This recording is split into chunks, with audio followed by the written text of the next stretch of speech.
Sir थोड़ा थोड़ा light देना था We'll do inside. We'll do inside. हाँ, we'll do inside. मैं नहीं कर उनको बैकड्रॉप चाहिए रहेगा ना। हाँ जी।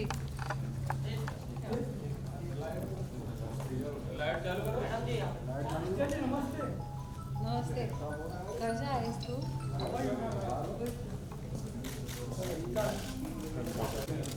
चाहिए left ma'am you are right मार camera ma'am you are looking Ronnie sir का ma'am you centre ma'am excuse मी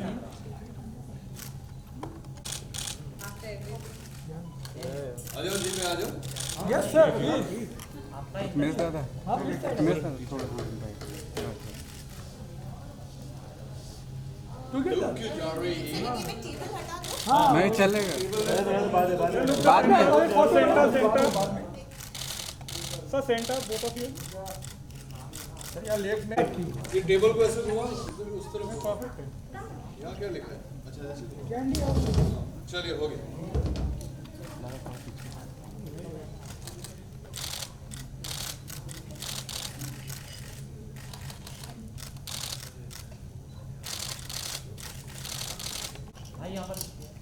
एक minute setup don't make Santosh क्या या nice for Look healthy. Yes sir is left Sorry, sir. Richa ma'am. Richa straight Richa ji left Roni sir left Richa centre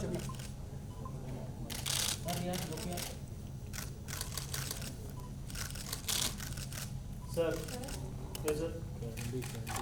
मैं रुक जा सुजीत भाई हाँ भाई बस दिख जाएगा समझ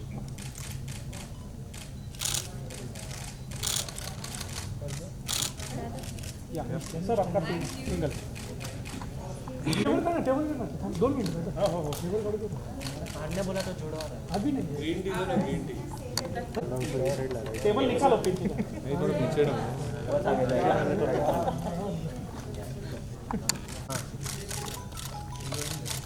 रोनी सर आपकी लेफ्ट तो सेंटर सर एक बार लेफ्ट वापस रोनी तो सेंटर रोनी सर पांडे बोल कोई बात नहीं अभी रोहित और मुझे रिचा जी रोहित रोनित की ठीक है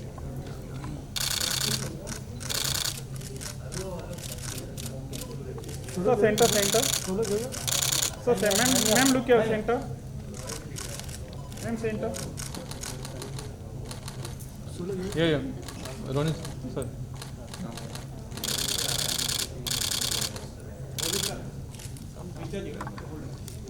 उस तरफ चला जाए या लुक योर वो स्विंग करो अरे स्विंग ओल वेरी लुक इधर लुक यार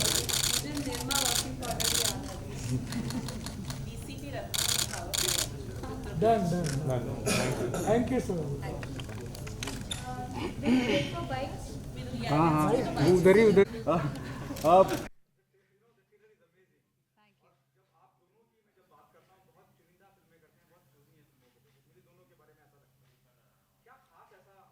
शांत हो जाए यार।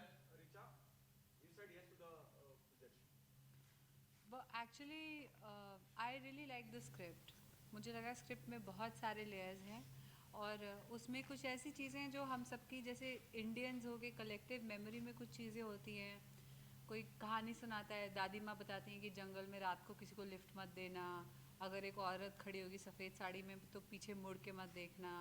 उस तरह की जो बातें वो हम सब ने बचपन से लेकर अभी तक सुनी है। सुना मुकेश मिल्स में भूत है, फिल्म सिटी में रात को अकेले, ये सब आपने सुना होगा। तो ऐसा ही कुछ हिल स्टेशंस में होता है।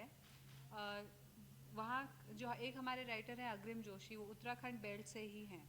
तो उन्होंने ये सुना था बचपन में कि मसाण करके एक क्रीचर होता है जो जंगल में रहता है, और उसके अराउंड ये कहानी थोड़ी थोड़ी आधारित है कि एक छोटा सा स्लीपी सा हिल स्टेशन है, वहाँ एक फ़ीमेल डीएसपी 2 साल पहले उसकी पोस्टिंग हुई है।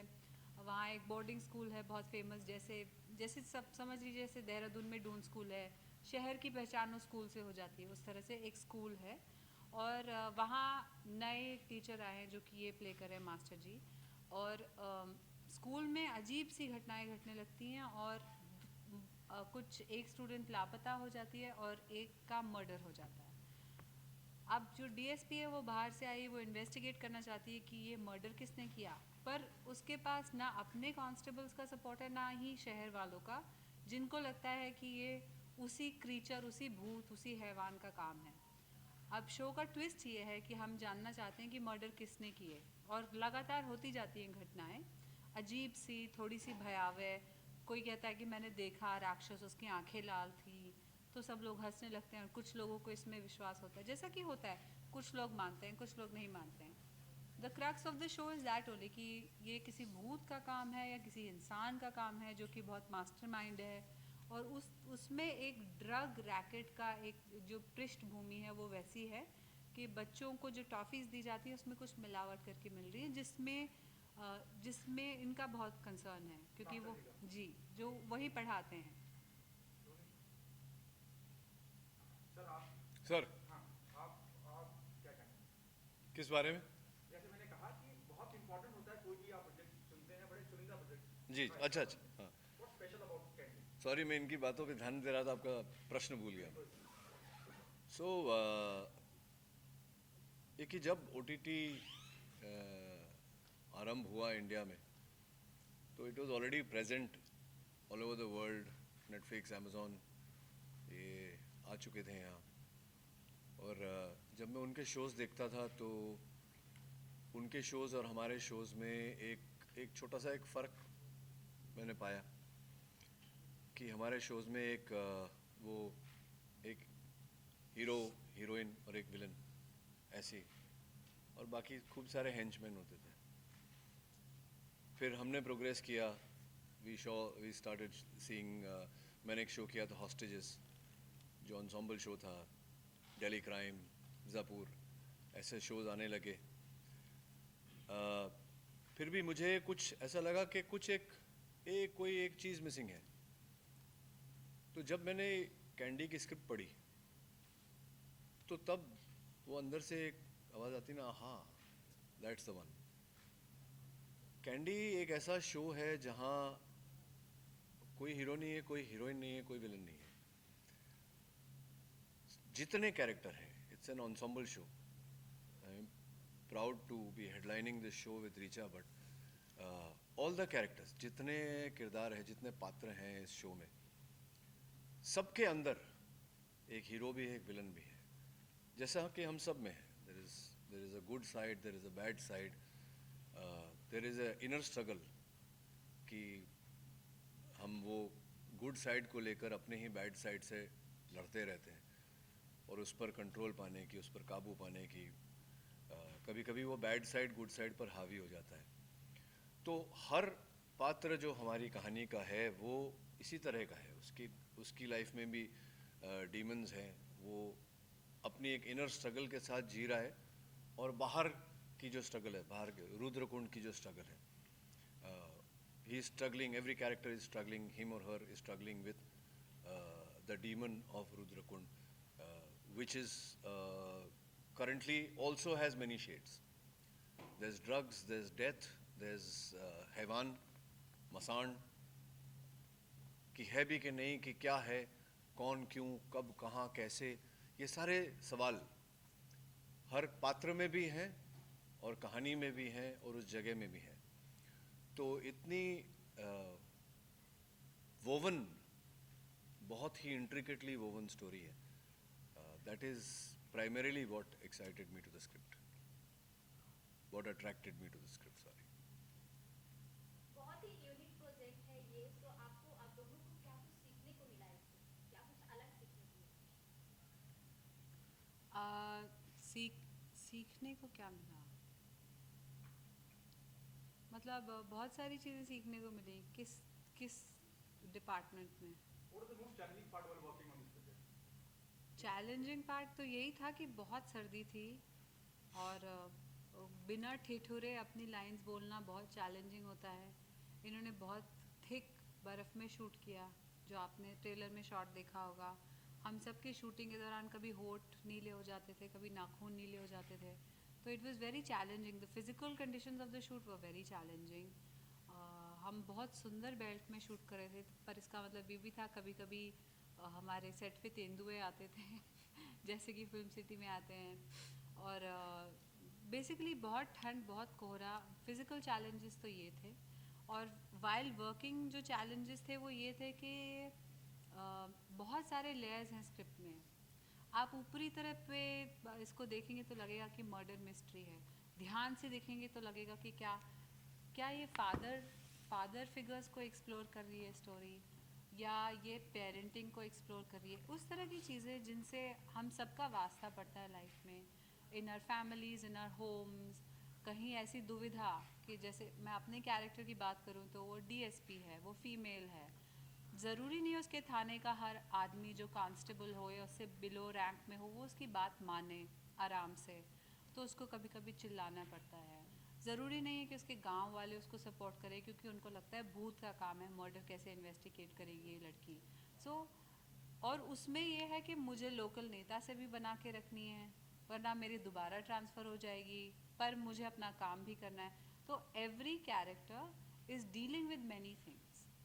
तो वो एक इमोशनली चैलेंजिंग बस ये था कि जब भी हम एक शॉट दें, वो 1 मिनट का शॉट होता है, पर पूरी स्क्रिप्ट के लिए वो बहुत डिफाइनिंग मिनट हो सकता है। तो वो सब याद करके करना, क्योंकि आपको पता है सीरीज़ में हम सीक्वेंशली शूट नहीं करते। एपिसोड 1 करते हैं, फिर एपिसोड 8 का कुछ कर लेते हैं, फिर episode 6।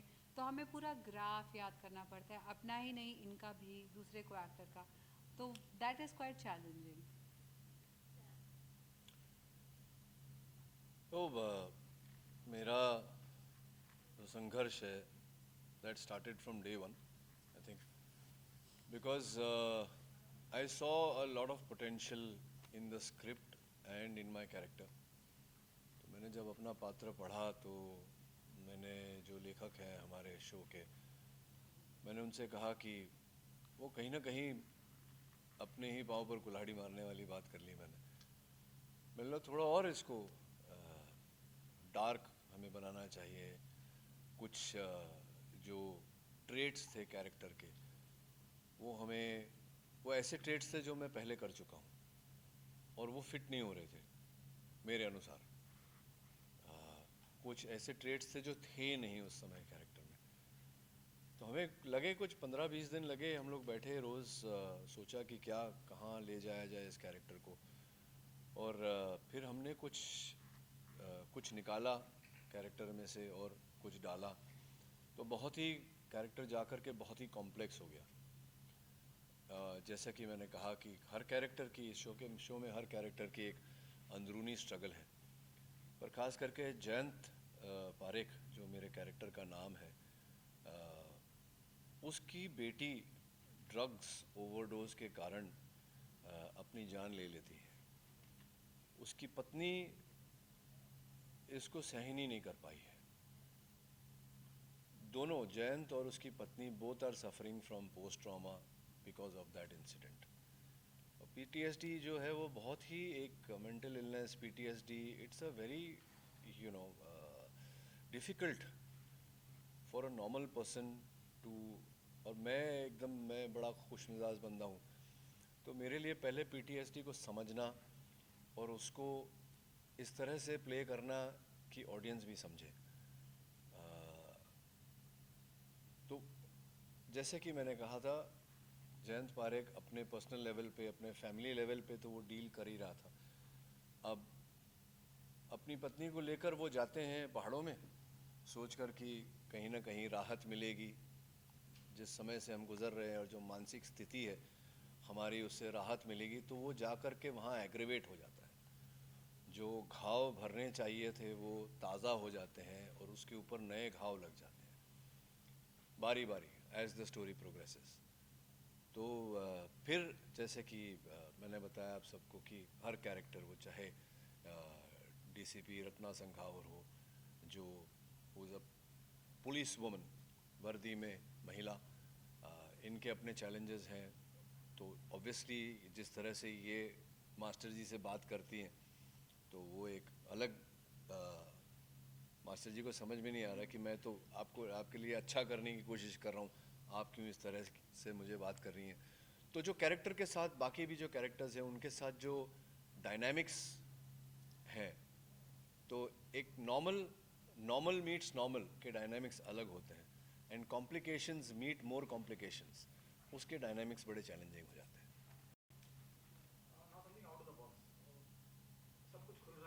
Out of the box हमारा शो ही आउट ऑफ द बॉक्स है। No doubt about it sir, even the trailer is so impressive. Thank you. हम अब नॉर्मलसी की तरफ लौट रहे हैं और आप दोनों एक दिग्गज इंडस्ट्री दिग्गज आर्टिस्ट हैं। आपको लगता है कि अब महाराष्ट्र में भी कहीं सिनेमा खुलना चाहिए, उसका प्रोसेस चालू होना चाहिए, जिस तरह से बाकी हिंदुस्तान में बाकी जगहों पे सिनेमा खुल रहा है और सिनेमा में देखने का अलग ही मजा होता है। सही कह रहे हैं आप, सही कह रहे हैं।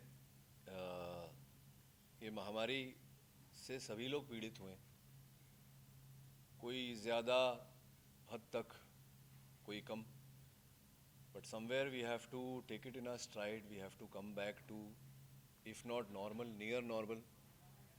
नियर नॉर्मल भी नहीं तो कहीं ना कहीं इसे साथ में ले करके किस तरह से हर पेंडेमिक में ऐसा होता है।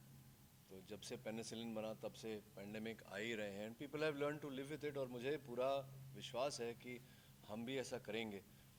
और मुझे भी ऐसा लगता है कि आपकी बात बिल्कुल सही है, थिएटर्स खुलने चाहिए, लेकिन थिएटर्स महाराष्ट्र में नहीं खुल रहे हैं। इसका कारण क्या है? हम सब जानते हैं that Maharashtra is the most afflicted state.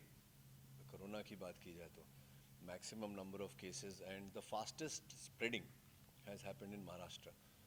हो सकता है इसको मद्देनज़र रखते हुए प्रशासन कुछ स्टेप्स ले रहा है, हो सकता है वो इस समय जिस हम बात कर रहे हैं और वो सोच भी रहे हैं खोलने का। So this is something that the people in the good offices, you know, administrative offices, political offices, medical offices, मुझे लगता है ये जॉइंट डिसीजन उनका होगा। और अगर उन्होंने सोचा है कि हिंदुस्तान के अन्य शहरों में जब खुल गए हैं हम ना खोलें तो उसकी वजह कोई होगी, ठोस वजह होगी, जिसकी जानकारी हमें एज कॉमन सिटीजन्स नहीं है। But I think by and by we'll get there. क्या हाँ इम्पोर्टेंट, देखिए हम इकोनॉमिकली जब हम बात करते हैं, फाइनेंशियली हम बात करते हैं, तो बहुत अहम मायने रखता है महाराष्ट्र के थिएटर खुलना। जी जी हालांकि जी, और भी टेरिटरी देखिए फिल्म इंडस्ट्री के लिए सबसे ज़रूरी है महाराष्ट्र की कलेक्शन, हिंदी फिल्म इंडस्ट्री के लिए मैं मानती हूँ। पर मैं ये भी जानती हूँ कि जब सेकेंड वेव की पीक थी तो आपको ट्विटर इंस्टाग्राम पे जो मैसेजेस आ रहे थे ऑक्सीजन की कमी, बेड्स की कमी, उनमें से शायद ही कुछ मुंबई महाराष्ट्र से आए हों। ठीक है, उसकी वजह ये है कि यहाँ वेदर यू लव इट और हेट इट और स्टे पॉलिटिकल, थर्ड वेव की तैयारी में उन्होंने पहले से बहुत बड़े बड़े स्टेडियम्स में मैनी थाउजेंड बेड फैसिलिटीज़ तैयार करके रखी ऐसे समय में। बट जब बाकी समय में, जहाँ बाकी स्टेट्स में जब नंबर्स को जुटलाया जा रहा था, जिस पे अलग इन्वेस्टिगेशन चल रही है, even today as we speak Kerala जहाँ बहुत अच्छा रहा था सेकेंड वेव का कंट्रोल, वहाँ केसेस फिर से बढ़ गए हैं। यूपी में जैसा कि आप जानते हैं सस्पेक्टेड डेल्टा वेरिएंट से बहुत सारे बच्चों की मौत हो रही है, पर वो हमारे बड़े न्यूज़पेपर्स में शायद नहीं आती क्योंकि वो गरीब बच्चे हैं, पर बच्चे तो हिंदुस्तान के ही हैं। यूपी से महाराष्ट्र आने के लिए आपको वीज़ा नहीं लगता, अलग पासपोर्ट नहीं लगता। तो जाहिर सी बात है जब लोग इसी देश में ट्रैवल करेंगे तो केसेस बढ़ेंगे। इसलिए ये सोच के अगर उन्होंने क्लोज स्पेसेस में कुछ बंद करके रखा है तो मैं समझ सकती हूँ उनकी वजह, उनकी मजबूरी। उनको भी मज़ा नहीं आ रहा होगा, they must be bleeding financially. फिल्में चलती हैं तो पूरा एक इकोसिस्टम, एक पूरी इकोनॉमी चलती है। पर क्रिएटिवली सोचना चाहिए। मुझे लगता है कि अहमदाबाद में एक ड्राइव इन थिएटर है, दिल्ली में एक ओपन एयर थिएटर हुआ करता था फलकनुमा, वहाँ बहुत खूबसूरत फिल्में चलती थी, बहुत बड़ा सा एम्फी थिएटर था। इस तरह की अगर कुछ पहल हो सके, क्योंकि ऐसा लग रहा है कि covid is here to stay, तो इस हमें creatively we'll have to find a solution कि इकोनॉमिकली भी हम पे इम्पैक्ट ना हो, पर हमारे लोग भी नहीं मरे, क्योंकि दोस्त जान है तो जहान है, मुर्दा लोग फिल्में नहीं देखते ना। Last question please. Thank you. अरे नो यार, एक क्वेश्चन तो पूछो यार, ये गलत बात है यार। Overall experience with each other. Mind blowing. किससे क्या सीखा? मैंने क्या मैंने इनसे सीखी इंटेंसिटी, ये काफ़ी रहते तो हैं आप सेट पे तो An बहुत actor of your caliber saying things like that. It's nice. मैं तो Thank you, हंसते man. खेलते Thank कर you, लेती thank हूँ, you. मतलब बहुत I learn a lot, good experience. पर बाकी आप लोग भी Thank ध्यान you. रखिए, बहुत भीड़ वाली जगहों में जाते हैं हाँ, प्लीज़, बहुत अजीब समय चल रहा है, लाइफ का कोई भरोसा नहीं है। Take care of yourself, yeah, even after really vaccination, really take please. Care of yourself. Okay done, मैं हाँ, आऊँ? आइए।